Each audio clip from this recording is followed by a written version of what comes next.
Merci à tous d'être là cet après-midi. Je tiens à remercier les étudiants qui, on le voit, se sont beaucoup impliqués dans la réflexion sur cette phase de consolidation, peut-être même déjà de façon très concrète pour l'ISNAR. Je serai peut-être un petit peu moins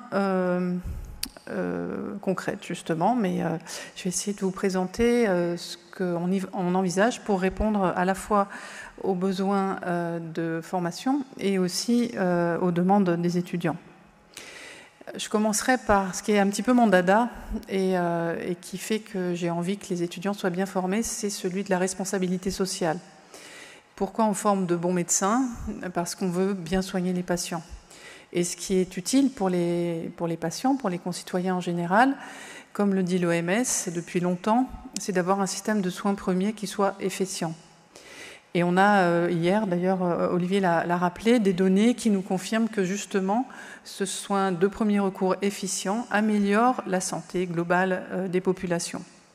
On a aussi une loi de 2009 qui avait décrit justement qui sont les professionnels de premier recours, sans toutefois nommer à cette place les médecins généralistes, mais quand on lit les différentes missions qui nous sont confiées, enfin qui sont confiées à ce médecin, on sent bien qu'en fait c'est de nous qu'il s'agit. Et puis actuellement, il y a une grande demande d'organisation dans les territoires, en particulier dans les CPTS, pour favoriser un peu plus l'efficience et en particulier aller vers un exercice pluriprofessionnel. Alors il y a effectivement cette responsabilité que nous avons, mais il y a aussi un contexte. Et ce contexte, c'est celui d'une baisse démographique qui n'en finit pas, avec encore 9% de spécialistes en médecine générale en moins depuis 2010, et on attend encore une baisse jusqu'en 2025, alors que les autres spécialités remontent.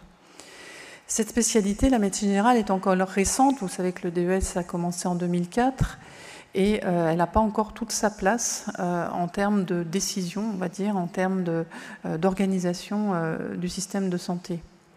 Et l'opportunité de cette réforme du troisième cycle de médecine générale, c'est vraiment de se former à un métier, d'être encore plus professionnalisant, puisqu'on voit que sans phase de consolidation, malgré la généralisation du SASPAS, nous n'avons qu'un an de formation en situation de soins systématiques dans le métier, alors qu'on arrivera à la moitié si on arrive à mettre en place cette phase, ce qui serait un minimum pour une formation correcte.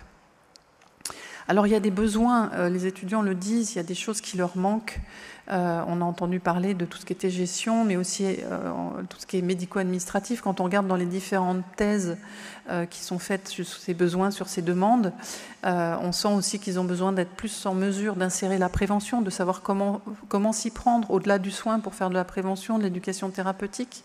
Et puis vraiment un besoin d'aller plus loin dans la gestion des patients dits complexes, donc aussi bien les patients polymorbides, polypathologiques, mais aussi les patients qui ont des troubles psychiatriques, les patients qui sont vécus comme exigeants, difficiles, voire agressifs, et puis tous ceux qui nécessitent une coordination des soins compliqués, une continuité des soins ou une démarche d'éducation intégrée aux soins. Bref, il y a encore des besoins de formation au-delà de ce qui est proposé actuellement. De ce fait, on a besoin d'un temps plus long. Le niveau 2, actuellement, qu'on appelait SASPAS, permet a priori de travailler 6 mois en autonomie supervisée. C'est un stage qui est très riche en apprentissage et quand il y a eu des études sur justement le ressenti des internes à propos de ce stage, on voyait qu'il permettait au bout des 6 mois de se sentir moins stressé par rapport au métier et d'améliorer son niveau de compétence qui est assez en congruence avec ce que proposait tout à l'heure comme résultat de sa thèse notre collègue, comme quoi ceux qui avaient fait un SASPAS finalement s'installaient plus et plus vite. Mais il faut se rappeler qu'un interne qui commence son SASPAS, surtout avec la réforme, il a fait son niveau 1 il y a longtemps, il a fait beaucoup d'hôpital entre-temps et les premières semaines sont marquées par une surcharge cognitive très intense, ce qui fait que, en fait, même s'il est en autonomie, au départ, il faut surtout qu'il trouve ses marques. Et le transfert des apprentissages qu'il va avoir fait au cours des différents services, des différents stages avant d'arriver en SASPAS sont parfois difficiles parce que la consultation, c'est vraiment un milieu particulier et il y a beaucoup d'internes qui arrivent à ce niveau-là qui se sentent parfois même comme un échec, l'impression d'avoir autant d'apprentissages complémentaires à réaliser alors qu'ils savent plein de choses mais qu'ils ne savent pas comment le mobiliser pour arriver à résoudre les consultations. Donc ce qu'on constate, c'est qu'effectivement, le temps actuel est un temps trop court pour arriver au-delà des connaissances et des différents savoir-faire et savoir-être qui se développent pendant les 3 ans, intégrer aussi des savoir-faire plus professionnels, en particulier tout ce qui est autour, comme disait Morgane, de la gestion, de la fiscalité, etc. Et aussi pour pouvoir avoir le suivi d'une cohorte de patients. Parce que même en ça se passe, même si les maîtres de stage s'impliquent pour essayer d'aider les étudiants à suivre des patients et à les revoir, 6 mois, vous le savez très bien, même des patients chroniques, on va les voir 2, 3 fois éventuellement, mais voilà, il n'y a pas ce renouvellement régulier de la consultation. Et puis, en général, il y a besoin de poursuivre, c'était dans une thèse que j'avais vue aussi, il disait que finalement, ils sentaient que c'était trop limite et qu'ils avaient besoin de continuer à remplacer pour pouvoir continuer leurs apprentissages. Sauf que pendant les remplacements, il n'y a pas de rétroaction et il n'y a pas d'aide en cas de difficulté. Donc cette occasion de modifier la maquette va permettre l'apport d'un temps plus long en médecine générale ambulatoire. Et ce qui permet d'envisager, et ce qui justement est une demande actuelle des étudiants, une souplesse plus grande dans la phase antérieure, dans la phase d'approfondissement. Donc avec une demande de diversification des lieux de formation en fonction de ses besoins. On a parlé du stage couplé femmes-enfants qu'on avait essayé de découpler, mais effectivement en enlevant le stage libre, ce qui a été vécu difficilement par les étudiants. Et avec, si possible, une valence ambulatoire forte dans ce stage qui permet effectivement d'avoir une pratique auprès des femmes et des enfants qui soit plus en lien avec la médecine générale que les stages purement hospitaliers. Donc avec réapparition d'un stage libre qui reste toutefois agréé pour la médecine générale mais qui permet de donner de la souplesse dans le projet, et le renforcement dans les services de médecine polyvalente à l'accès de situations de soins des personnes âgées polypathologiques. C'est pour ça que j'aime pas trop dire de gériatrie, mais je pense que c'est vraiment une prise en charge globale des personnes âgées polypathologiques qu'on retrouve quand même beaucoup en médecine polyvalente, mais probablement qu'il faudra des intentions de formation claires auprès des services de médecine polyvalente pour préparer les étudiants à la prise en charge de ces patients. Et puis il y a aussi une forte demande de formation à la santé mentale de premier recours, et par rapport à notre jeune collègue de la NEMF, je pense qu'il y a probablement une méconnaissance de ce que c'est que la santé mentale de premier recours, et qui vraiment pour moi n'est pas la psychiatrie. C'est-à-dire qu'on suit essentiellement en cabinet de médecine générale des patients anxieux, des patients déprimés, et très peu des patients qui ont des maladies mentales.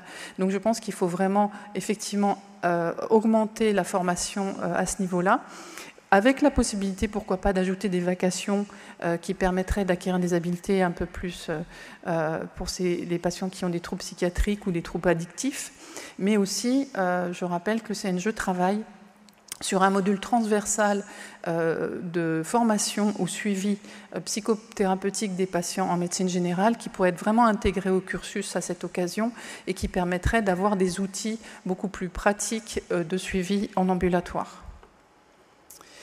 Donc si je veux reprendre tout ce que j'ai dit par rapport aux atouts que je vois dans la phase de consolidation, d'une part, apporter ce temps long dont on a besoin pour s'approprier l'identité professionnelle et s'installer vraiment dans la compétence professionnelle, améliorer son niveau de compétence, en particulier pour professionnalisme et continuité, suivi, coordination, qui sont quand même avec tous nos efforts, très peu travaillés, y compris en ça se passe. Permettre aux étudiants de s'insérer dans un territoire, d'en comprendre les réseaux, les modalités de travail pluriprofessionnels. Et j'entends les étudiants par rapport au besoin de ne pas être seuls dans des milieux complètement isolés. Je pense qu'effectivement, Olivier en reparlera, mais il y a beaucoup d'endroits où on a besoin de médecins qui ne sont pas des milieux complètement isolés et où en fait on pourra discuter avec eux de cette cartographie d'où est-ce qu'ils ont envie d'aller travailler. Et puis bien sûr, de faire ça avec une rétroaction. Alors moi, je ne suis pas forcément pour le maître de stage qui est à côté, à 20 minutes, ou voire dans la pièce à côté, parce qu'on se rappelle quand même que ce seront des étudiants qui auront fait un SASPAS et qui auront appris un niveau d'autonomie et qui auront acquis un niveau de compétence qui sera de la phase d'approfondissement, qui leur permettra quand même d'être beaucoup plus autonomes et de travailler pas forcément avec quelqu'un juste à côté d'eux. Et puis aussi de bénéficier de séances hors stage, c'est-à-dire de continuer la formation hors stage, en particulier par des groupes d'échange qui sont vraiment une modalité qui permet d'améliorer les compétences. Et puis aussi, on propose de continuer des groupes sur la relation médecin-patient. Évidemment, on n'en est pas encore là, il reste du chemin. On a parlé un petit peu tout à l'heure avec Morgane de comment on finance tout ça. Je pense qu'il y a un vrai travail à faire là-dessus. Et puis, comme je le disais, de définir un peu la cartographie des territoires en intégrant les étudiants à cette réflexion pour dire par où on va décider des critères de où est-ce qu'on installe ces étudiants. Évidemment, ça ne va pas pouvoir commencer cette année et on espère par contre le décaler à la rentrée 2022 pour que la phase de consolidation arrive pour la rentrée 2025.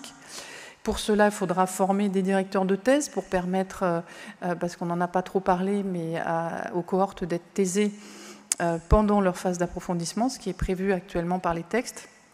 Et puis poursuivre un recrutement actif de maîtres de stage et en particulier former ceux qui auront la supervision des étudiants en phase de consolidation. Je vous remercie.